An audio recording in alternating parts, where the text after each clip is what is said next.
अगर आप डायबिटीज के मरीज हैं और आपका वजन भी ज्यादा है तो मुमकिन है कि आपने बहुत दफा ये सुना हो, पहले शुगर कंट्रोल करो, वेट बाद में कम होगा। जबकि रिसर्च हमें बताती है कि कई टाइप 2 डायबिटीज पेशेंट्स में अगर सेहतमंद तरीके से वेट कम हो जाए तो ब्लड शुगर कंट्रोल करना भी आसान हो सकता है। लेकिन अफसोस की बात यह है कि बहुत से लोग वेट लॉस के नाम पर या तो भूखा रहना शुरू कर देते हैं या फिर सोशल मीडिया के बताए हुए नुस्खे इस्तेमाल करते हैं। कुछ लोग डायबिटीज की मेडिसिन लेते हुए क्रैश डाइटिंग शुरू कर देते हैं, जो कभी कभी शुगर को खतरनाक हद तक नीचे भी ले जा सकती है। तो डायबिटीज के मरीज वजन किस तरह कम करे कि शुगर भी कंट्रोल रहे और सेहत भी मुतासिर ना हो। फार्मासिस्ट की हैसियत से आज मैं आपको रिसर्च बेस्ड और ऑथेंटिक मालूमात के साथ बताऊंगा कि डायबिटीज में वेट लॉस इतना जरूरी क्यों है, किस तरह की डाइट सबसे बेहतर मानी जाती है, एक्सरसाइज का कितना रोल है और लोग सबसे ज्यादा कौन सी गलती करते हैं। इसलिए वीडियो को आखिर तक जरूर देखिए। अस्सलाम वालेकुम, मैं हूं अब्दुल्ला द फार्मासिस्ट। इस चैनल पर हम मेडिसिन और सेहत से मुतालिक ऑथेंटिक, एविडेंस बेस्ड और आसान मालूमात शेयर करते हैं ताकि आप और आपकी फैमिली सेहतमंद जिंदगी गुजर सके। अगर आप हेल्थ और मेडिसिन के बारे में रिसर्च बेस्ड वीडियोस देखना पसंद करते हैं तो चैनल को सब्सक्राइब जरूर करें। चलिए शुरू करते हैं। सबसे पहले यह समझना जरूरी है कि टाइप 2 डायबिटीज और मोटापे का बहुत गहरा ताल्लुक है। जब जिस्म में चश्मे, चर्बी, खासतौर पर पेट के गिर्द ज्यादा जमा होने लगती है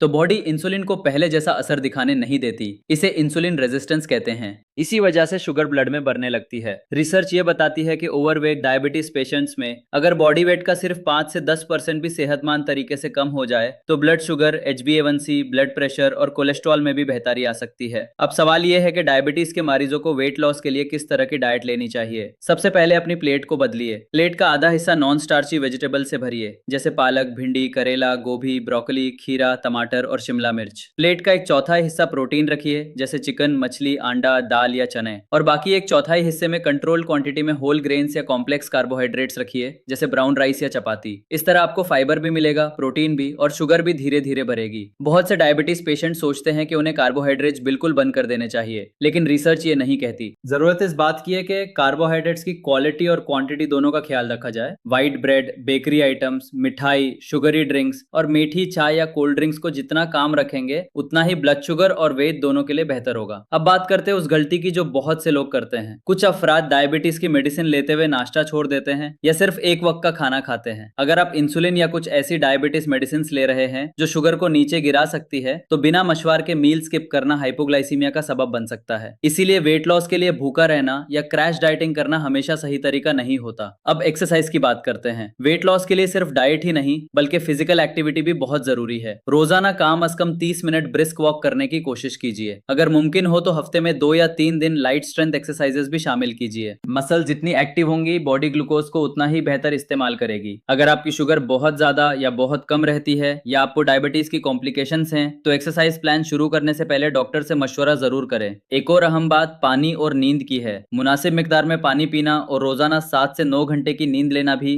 वेट लॉस और ब्लड शुगर कंट्रोल में मददगार साबित होता है। स्ट्रेस को कंट्रोल करना भी उतना ही जरूरी है क्योंकि स्ट्रेस हार्मोन शुगर को बढ़ा सकते हैं। अब बात करते हैं वार्निंग साइंस की। अगर आप वेट लॉस के दौरान बार बार पसीना आना, कपकपाहट, शदीद भूख, चक्कर या बेहोशी जैसी अलामत महसूस करें तो ये लो ब्लड शुगर की निशानी हो सकती है। खास तौर पर अगर आप इंसुलिन या सल्फोनिल यूरिया ग्रुप की मेडिसिन ले रहे हैं। ऐसी सूरत में फौरन अपनी शुगर चेक करें और डॉक्टर से रब्ता करें। इसी तरह अगर बिना किसी वजह के बहुत तेजी से वेट कम हो रहा हो तो इसे भी नजरअंदाज ना करें। अब सवाल यह है कि सही अप्रोच क्या है। डायबिटीज के मरीजों के लिए वेट लॉस का मतलब भूखा रहना नहीं बल्कि स्मार्ट ईटिंग है। हर मील में प्रोटीन शामिल कीजिए, फाइबर बढ़ाइए, शुगरी फूड्स कम कीजिए, पोर्शन साइज कंट्रोल रखिए, रोजाना वॉक कीजिए और अपनी मेडिसिन डॉक्टर की हिदायत के मुताबिक ही लीजिए। वेट लॉस धीरे धीरे होगा लेकिन इसी तरीके से लंबे अरसे तक बरकरार भी रहेगा और शुगर कंट्रोल करना भी आसान हो जाएगा। आज की वीडियो का सबसे इंपॉर्टेंट मैसेज सिर्फ इतना है कि डायबिटीज में वेट लॉस सिर्फ खूबसूरती के लिए नहीं बल्कि बेहतर ब्लड शुगर कंट्रोल और कॉम्प्लिकेशंस के रिस्क को कम करने के लिए भी बहुत अहम है। लेकिन ये काम सिर्फ डाइटिंग से नहीं बल्कि balance diet, regular physical activity और डॉक्टर की प्रिस्क्राइब ट्रीटमेंट के साथ मिलकर होता है। अगर आपको ये वीडियो इन्फॉर्मेटिव लगी हो तो इसे लाइक जरूर करें और अपने घर वालों और दोस्तों के साथ शेयर करें क्योंकि बहुत से डायबिटीज पेशेंट सिर्फ छोटी छोटी लाइफस्टाइल तब्दीलियों से अपनी सेहत में बड़ी बेहतरी ला सकते हैं। और अगर आप मेडिसिन, न्यूट्रिशन और डिजीजेस के बारे में इसी तरह की ऑथेंटिक और रिसर्च बेस्ड वीडियोस देखना चाहते हैं तो चैनल को सब्सक्राइब करना ना भूलिए। ये वीडियो सिर्फ हेल्थ अवेयरनेस के लिए है। अपनी डाइट, एक्सरसाइज या डायबिटीज की मेडिसिन में किसी भी बड़ी तब्दीली से पहले अपने डॉक्टर या रजिस्टर्ड डाइटिशियन से मशवरा जरूर करें। मैं हूं Abdullah the pharmacist. Allah Hafiz.